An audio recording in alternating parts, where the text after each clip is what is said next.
So why is it so hard to give compassion to everyone else except ourselves? Do you ever ask yourself, why am I so kind to others, but I'm really hard on myself? I put myself second. I don't do nice things for myself. I always feel as if I'm stretched to the limit. There's always somebody wanting something from me, and I let them.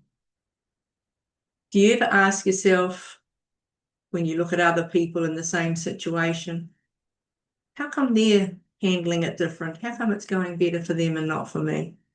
I wonder why that is. So, you see it all the time where women who bend over backwards for everyone else. You show up, you take the kids to all their sports, you make sure they get off to school on time, you're running them around.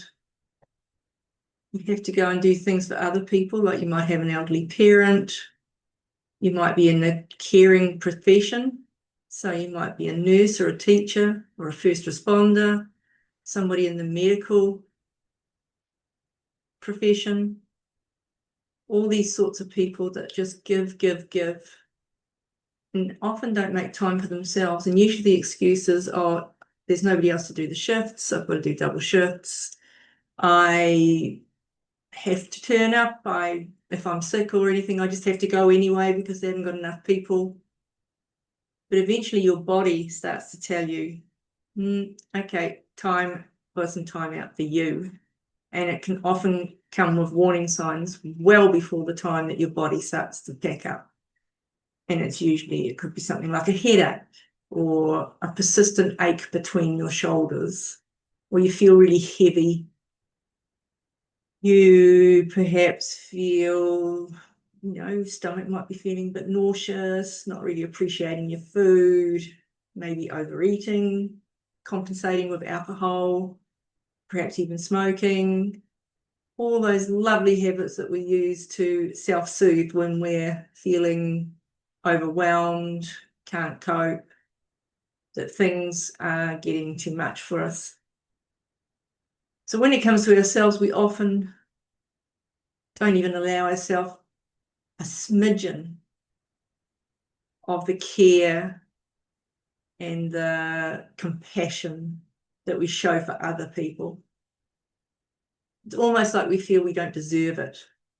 Other people deserve it better than or more than me. What's that about? Who's told you that you don't deserve to be taken care of? Where have you learnt that? Why have you taken that on as, your song of being a martyr, if you like? Somewhere along the line, you've forgotten about yourself, and it's starting to show. And it's almost like you think you just don't deserve to be looked after either, or you keep telling yourself, well, nobody else is going to do it. If I don't do it, nobody else is going to do it. We've all heard people say that. We might have heard our mothers or our grandmothers or our friends or our siblings, often colleagues, if you're working in the caring industry. If I don't do it, nobody else will. Sometimes we find it difficult to, we find it really hard to delegate. We don't like giving jobs to other people because, and I've done this myself, where I think if I give it to somebody else, then I have to turn around and explain what has to be done, and that's just almost like too much hard work. Whereas if we took the time, explained it to others how, they mightn't do it like you would do it, but it's probably just as good a job.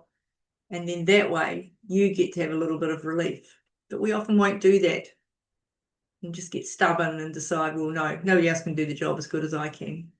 So you push through, and you can do that for year upon year upon year. And then you start to feel that constant headache, that constant weight on your shoulders, the soreness between your shoulder blades, just that heaviness that, I don't know, I just can't quite put my finger on it. And so instead of you taking a break for yourself, your body decides to take a break for you. And there's the thing, it's not old conditioning. It's the years of being a strong one. It's the years of taking, putting your best step forward, the reliable one, you know, the big girl maybe at some stage, or the big boy even, you know, you've been told you've got to be the big boy now. You know, you're the oldest in the family, you have to take over. Or you're a good girl because you do this, this, and this. And that's not actually who we are, you know. It's what we've learned to be. And if you're allowed to speak to yourself the way you speak to others, it would be a whole different message that you're receiving. Sometimes what we say to ourselves, actually often what we say to ourselves, is really, really rude. You wouldn't dare say that to somebody else, what you say to yourself. If you said that to your best friend or your hubby, I don't know, to anybody else, to your mother, they would come around and they'd turn around and say, what the hell? Where'd that come from? You wouldn't dare talk to anybody like that. But we say it to ourselves all the time. Maybe your mind stops racing.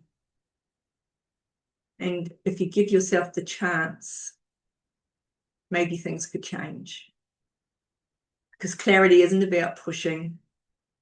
It's coming from treating yourself as if you matter too. So what is it you could do for yourself that would help you to unpack all this heaviness that you're feeling? Perhaps just a sympathetic ear for you.